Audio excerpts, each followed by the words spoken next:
So if you're listening to this and you don't have some email workflows in place, this is a good time for 2021 to think about, okay, I got all these new email signups, all these new people. Am I leveraging that? Am I reconnecting with those folks well? So that's just a little kind of just. Those are investments that will have ROI, whether it's your time, whether you need to go find someone to make that happen. We know through our experience, through the experience we've seen from our Grace Card users who focus and double down on these areas, it pays off. Yeah. So, and this is a very timely moment to do that when you had an influx this year. Yeah. No better time to get the ROI. Yeah. But it's always a good time to focus on what we call evergreen, so ongoing things. You set this infrastructure, this automated email follow-up workflow in place.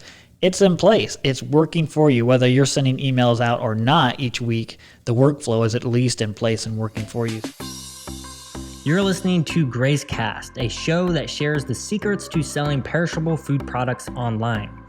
The show and advice is brought to you by the team at Seven Sons, which is an 8-figure e-commerce business that started completely from scratch. Each episode, we bring you one topic, 3 strategies, and one tangible resource to continue your learning and put you on the fast track in your own e-commerce journey. Let's begin. All right, we'll go live in 5, 4, 3, 2, 1. Hello there, and welcome back to Grace Cast, the show where we share insights and tips on direct marketing for farmers and food producers who are trying to grow online. Today, we're going to start with an opening quote related to our topic. It reads, "Plan ahead. It wasn't raining when Noah built the ark." That is by Richard Cushing. Cushing? I don't know if you know for sure. I don't think know. That's how I pronounce it. Sorry, Richard, if we got that wrong. I don't think Richard's listening, Brooks. Blaine, thanks for being here. What are we talking about today? Why is that related to our topic? Well, another quote, Brooks, that Chad reminded me, this was during COVID. He said, "You never want to wait till you're thirsty to start digging your well." And we were reminded of that in some good ways this year. And then some other ways we didn't feel prepared for this whole COVID upswing here. So, but what we're talking about today is what big changes are we making at Seven Sons moving into 2021 based on what we know, how this year went. And as I started thinking about the changes we're making, Brooks, there are a lot of changes we're making. But so we've kind of picked out changes that we felt might be applicable to our audience and other food companies and producers. And that's primarily why we wanted to share this, is because we know this is the time of year where we need to be planning ahead. What's going to be that big thing for next year? We know that this is what, you may be thinking about. This is usually the time of year where we see the most new Grace Cart clients, because people are thinking, what am I going to do different with marketing this year? Yeah. So we had we try to sit down quarterly with most of our marketing team to strategically plan how to execute the quarter. And then each year in Q4, we'll have a more in-depth, longer meeting to kind of talk about what's happening next year. So really that first meeting is really a brain dump. I think you, me, Brooks, or you and me and Brant and Chad, I think Blake was here too. We just sat down and we whiteboard all these different ideas. Then we kind of started prioritizing them. And so anyways. So that's what this episode is kind of a takeaways from those meetings. And we've basically just hand selected what we consider going to be the top 3 changes that we're making here for the year. So hopefully you get some insights out of it. And our goal is just to share our perspective that hopefully you can take some insights to apply. Exactly. These may be some things that you want to adopt as well, or may not be. So everyone's context is a little bit different. So, all right. Well, do you want to start with number 1? Number 1 is, it kind of summarizes a couple of things, but we're really focusing on bringing value. So trying to think as innovative and creatively as we can to bring the most value to our customers at this time. Brooks, because that's what we see consumers and customers are really responding to right now is, before, during COVID, March, April, it was safety, it was security. What are we doing to help? And now we're seeing more of a shift of consumer sentiment of just looking for value right now. Yeah, so being specific on value, we're talking about truly saving. So thinking about value buyers who are probably more price sensitive. Yeah. You know, we signed up for a conference called Home Delivery World. It's an annual conference. Really I think good it's conference hosted if you're in this world. Yeah. Philadelphia. It was virtual this year, and I'm still going back to the recordings because it's there's some great sessions there. But we listened to a couple, and that was kind of the common theme and takeaway we got out of that conference. Is What did the leadership at Kroger say? yeah, so I think it was their vice president of growth, who was saying that what they're seeing, and this was repeated on several sessions that I listened to.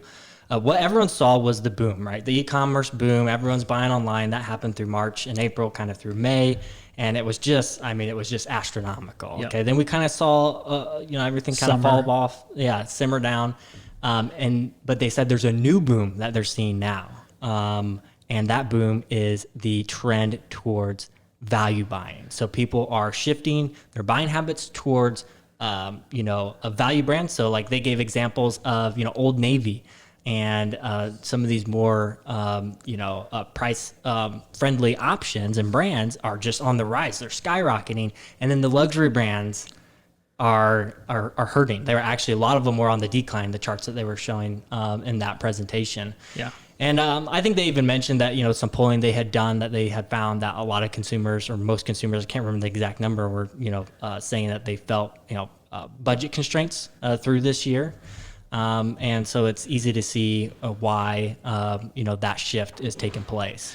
And Brooks, for those listening and for us, it's important to I don't know, we talk about the term at Seven Sons, deny our helplessness. It's easy to think of, consumers just want cheap food again. What can I do about that? I'm helpless to change. Well, there are still consumers. Obviously, the same customers we've always served appreciate the underlying values of the integrity that we're bringing to their food, but they still are value-minded, meaning they would be receptive to any type of a value that we could offer. And so a couple of things we're doing to do that, Brooks, would be we just launched what we're calling mini bundles using the product variance feature in Gray's Cart, which is really cool. So if you go to sevensons.net and create an account and browse our offering, when you click the add to cart button, maybe you can explain this. Yeah, basically what we did is we turned what used to be our add to cart button below each product into something that says select option, which opens up a little drop down menu. So you click on it, opens up a little drop down menu with just that, options for people to basically upsell to bulk discounts. So like for a lot of our products, they can buy one at a certain price, or they can buy a 4-pack, an 8-pack. And their savings that's included. What's some of the savings numbers It's basically if you're buying a 4 or a 5-pack, it depends on our master case size that determines that. But for ground beef, it's a 5-pack. You buy a 5-pack, you save 5%. I mean, it's not much. It's like, I forget, like a $2 savings is what it shows them right there. But it's amazing how many people are opting into that. They're just value minded right now and like that idea. So then a 10-pack is 10% off. And this is something too where we're passing along savings. You can probably imagine that it's more efficient to fill an order and go pull 4 items or 5 items than it is to buy and pick up, fulfill and pack onesie twosies all day long. So there is some efficiency saving, I think, that we're going to find over this, and that will improve over time as well. Increase basket size. So it's a value exchange. It's a true value exchange. So we're getting creative. What are some ways that we can, streamline things on our end and allow our customers to participate on that and give them incentive to do that? And everybody wins. The idea is basket size goes up, basket complexity goes down. So easier for the fulfillment team. We can get those orders out of here quicker, and so it's just better all around. We're filling the cart, filling that box. So we're doing that, and we mentioned this on the gracecart.io premiere that we did the other day, but we're seeing at this point, early numbers are showing that 30% of all revenue coming in are tied to a upsell mini bundle. So plug for the gracecart.io platform, the upgrade that we've built with this, but basically, anything you can do to increase your average order size, think about what that does over the entire time period of a full year. Yeah. And this is a very simple thing for the customer. It's basically what we're doing is we're taking upsells and making them very, very visible. Basically, the customer has to say, no, I don't want 4 and I don't want to save. I want the 1. Yeah. So you can imagine what kind of impact that has through the shopping experience. Exactly. So we've already implemented that. Yep. But that was a goal to have in place by 2021. So we're ahead of schedule on that. Something we're just going to start testing here in December is large bulk bundles. So these are, we discussed these are mini bundles before, four packs and 10 packs. But our large bundles will be a real focus on quarters, halves, whole beef, buying a whole case of 20 pounds of ground beef or even 40 pounds of ground beef at a single time. So in really the genesis to this, Brooks, is talking with other Grace Cart clients. One common thread that we found is that everyone's seen a big boom in March and April across whether you're doing buying clubs or you're doing shipping and home delivery. But most people that we talk to, other clients and food businesses, saw that big peak really start to dip for home delivery. So by this time summer kind of rolled around, home delivery volume was down compared to this huge surge we saw in March, where farms that were continuing to do their bulk or their curbside buying club pickup models. Did not see near the dip. Most clients we talked to did not see near the dip, which makes sense. They're a value-based customer, and so that was also just again, I think we're learning from the community that hey, can we get creative here at Seven Sons and relaunch, because we ran buying clubs in our business for the last 10, 12 years. So this is really back to the future for us, because this is how we started our business. This really was our original sales channel that gave wings to our business, allowed us to sell outside of just our regional market, get into some other cities like Indianapolis, Chicago, Detroit. But we did close those down in March. Because we were struggling with 800% increases on the month.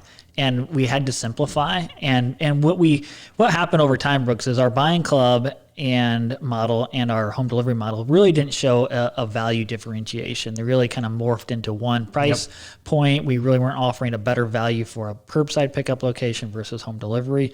Part of that problem was we weren't even charging enough for home delivery when we first started it. So there just wasn't this differentiation. So we're relaunching and testing what we're calling curbside pickup. We're going to start a curbside pickup at the farm. We're starting that here in December. And then we're going to launch a few locations in Indianapolis, 2 hours south of the farm. And we're really focusing on bringing back products that we haven't offered in a long time. Like I mentioned, 40 packs of ground beef, whole beef. We haven't sold whole beef, Brooks, in a long time. And so we're bringing those back, and we can offer them at a much better value, because you always remember this, when you're filling orders for home delivery, the whole goal is fill the box, maximize the box when you're doing home delivery. When you're doing curbside pickup, the entire goal and merchandising strategy needs to completely shift to how do I fill the truck? That's how I get value and maximize the efficiency. The economics are different. So, and I know we could probably have a full episode dissecting exactly what went wrong with our home delivery program, why we shut it down, what we're doing. Not the home delivery program, the curbside pickup, the original curbside pickup locations. So, but long story short, the gist of it was there wasn't enough differentiation between home delivery and curbside pickup. We didn't give customers a reason to go pick up. Wasn't much savings for them there. Not enough incentive, Exactly. So that's what we're changing now when we relaunch this. And it's going to be a test. And I know we got a lot of questions from people who follow us closely when they saw we closed our pickup locations. And this is what we're seeing. And we'll continue to make updates, as we give this another try. But something I really like about adding the large bundles, quarters, halves, and wholes back to our offering is that there's a lot of consumers who automatically recognize that messaging as value. And when you think people are making value-based decisions right now, they hear the term quarter beef. They remember my parents or my grandparents always talk about how they bought the whole beef and the family went in together on it. Like that's something that a lot of consumers are aware of, and they associate it to, it's probably more inconvenient. I got to buy a freezer, but I know I'm going to save. And if they're making decisions based off of that, it automatically has some marketing awareness built around it, and you don't have to put as much time into building awareness around a different savings program. So just to give people a little bit of reference, so when we're selling a whole beef, or not a whole beef, let's just say a quarter or a half beef, Typically, what we're offering is a savings of about 20 to 25% compared to buying individual cuts. So that's the value proposition there. Now, if you're doing home delivery, really the most savings you can get is with those 10 packs at 10% off. So this is over double the savings that you could get compared to home delivery. And we think by differentiating like this, the goal is to have the least amount of cannibalization as possible. Because I know if you're listening to this, you've been wrestling with some of the same decisions. Do I do pickups and home deliveries, run them together? We're trying to target two different type of customers with a different sales channel. So there's a customer out there who wants convenience. They're no matter what, they're never going to go pick up their order. They want it delivered to their home. That's how they buy everything else, and they're not going to change that. But then there's also the person who's willing to do a little bit more work to save a buck, right? They'll take the convenience, and which we think there's more people right now in that mode. Yeah, they're willing to get creative. So that's our goal. We're going to relaunch this and try to have as least amount of cannibalization as possible, because it has to add net new growth to our business, net new customers. We just can't duplicate business, processes, or else it's not worth it. We're adding complexity. Yeah, so we want to add value to the customer, but also value to our business. Both have to happen at the same time. So it's a test. But the other was that. So large bundles and curbside. That's focusing on value. So that clears up number one. So number two, and we'll go quickly on this, is really shoring up the foundation of our business, Brooks. I mean, anytime, and a lot of you listening have grown a lot this year, and you can't neglect the mothership, making sure that you're shoring things up and taking care of business. Behind the scenes. So Dan Martell, one of our business coaches, always talks about at some point you have to make this very stark transition from trying, putting all your efforts to growing the business, finding the customer, kind of building that peripheral outside business.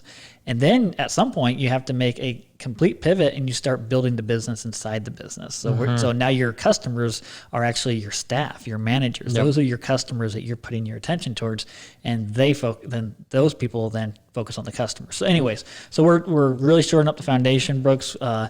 Actually, we got a head start on this already this year. We promoted our office manager, Haley, who just does an awesome job. 20 some years of management experience in the food industry already.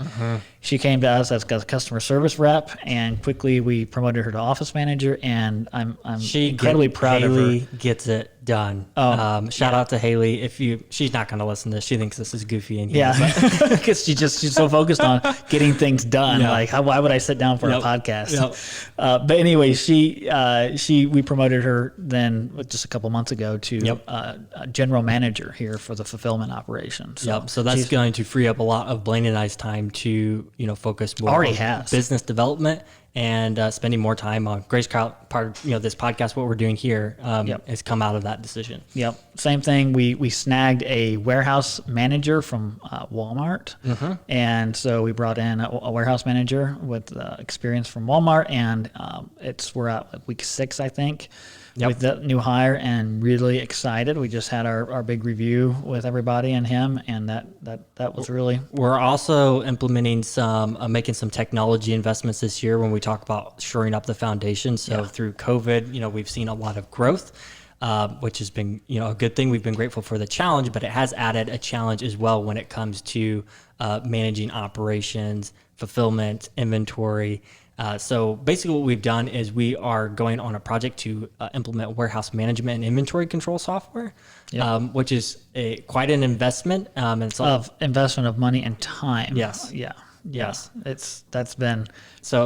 That's been grueling. We don't recommend everyone just dive headfirst into implementing warehouse management software. What this is going to do is this is going to allow us to, have more visibility on the full cost of our product inventory, have traceability back down to the carcass. We're going to get cases with GS1 labels on there so we can barcode scan and move inventory, and really just add a lot of accuracy to what we're tracking. I'm so glad we have people here, Brooks, on board that care about and have the ability to focus on details, because it's killing me to sit in on some of these inventory warehouse management meetings. So that's been investment, and that's another thing we'll report back on for the ROI. Yes. Yep. And lastly, Brooks, or not lastly, but to kind of shore up that foundation, is we're going to start some leadership training. We're all going through, our managers along with us. We're going through the book Geez, what's the name of the book? It's 4 levels of leadership. 5 levels of leadership. Look at us. We need to go through the training, I think. It's John Maxwell. I'm through. I'm at chapter 8 already. I just got All right. Catherine, are going out of town this weekend, so I have the chapters marked out. Really, really good book. 5 Levels of Leadership by John Maxwell. And just understanding those 5 different levels, how he breaks that out, is so... it's just empowering to know what are the different aspects of leadership and where are my gaps, where am I doing well, and then where am I not doing well. And so this is example of building the business, working on the business inside the business. And you don't have to, we're not experts, so you don't have to be experts to teach. But, I consider this as something that we're leading the team through, and we're lead learners, not just teachers. We're just investing back in the team and using someone else who has way more experience and wisdom than we do on leadership to use that authority to give the team some insights, because now we have people who are here managing staff, their own staff, so middle level management, and this is an important piece to continue to allow us to focus on higher areas. Yep. So number 1, focus on value. Number 2, focus on the foundation. Number 3, focus on our best customers. So obviously we're all really excited through COVID to get all these new customers. And it is important that as all of us roll into 2021, we're focused on how do we keep as many of those customers, reactivate as many as we can. And really shout out to Chad Grau, our digital marketing guru, who has put so many evergreen email workflows in place, Facebook retargeting workflows. Thankfully, we have a lot of infrastructure in place to reactivate and retarget all of those customers. So if you're listening to this and you don't have some email workflows in place, this is a good time for 2021 to think about, okay, I got all these new email signups, all these new people. Am I leveraging that? Am I reconnecting with those folks well? So that's just a little kind of just... Those are investments that will have ROI, whether it's your time, whether you need to go find someone to make that happen. We know through our experience, the experience we've seen from our Grace Card users who focus and double down on these areas, it pays off. Yeah. So, and this is a very timely moment to do that when you had an influx this year. Yeah. No better time to get the ROI. Yeah. But it's always a good time to focus on what we call evergreen. So ongoing things. You set this infrastructure, this automated email follow-up workflow in place. It's in place. It's working for you. Whether you're sending emails out or not each week, the workflow is at least in place and working for you. So good time to be thinking about that. So again, shout out to Chad Grau, has that stuff in place and is always improving it. We're doing a lot of A/B testing. I don't know if you knew that, Brooks, but Chad's doing a lot of A/B testing. He's been telling me about it. Yes. So we geek out on it on some of our calls every week. It's pretty cool. Yep. But the other thing we're doing, Brooks, is so focusing on our best customers. So I guess my point there was, yes, we need to focus on our new customers and get them coming back, but don't forget about your best customers. You don't want them to feel like, with all this, they know that, the food business has been crazy. Anyone in the food business got a lot of new customers, saw a lot of growth. You want to reassure your best customers that you care about them and you haven't forgotten about them. Yep. So something we did, actually, we just did one today, Brooks, but we're setting up meetings, virtual meetings with some of our best wholesale customers, and just getting on the phone and saying, just touching base and asking for feedback, what we could do better, how we can help our products be more successful. How can we strengthen this relationship for next year and minimize surprises that could, just help that relationship go in an improved direction. So that's an easy one. We only have like 4 or 5 of our top anchor wholesale customers that we're going to sit down with. So we just did one today. The other thing we want to do is we want to surprise our best customers, Brooks, with a customer gift. So kind of create a magical Christmas gift. A Christmas gift. So a magical moment for our best customers. So I don't know if you wanted to explain how Haley is doing that. Yeah, and before I get into that, though, what we did first is we pulled a report of our top customers, and I would encourage you all to take time to do this, because I think you might be surprised by who makes that list. Yeah, who makes that list and how much they're spending with you. I mean, when we look at some of our top retail consumer customers and what they're spending with us every year, it's staggering. And if we could just get, how do we get more of those? We looked at the list, we're like, how do we get more people? You like reward this? them. I think the big thing is you slowly get them. It happens. I don't know if there's a strategy necessary to pursue there, but it happens. It's like you find the diamond.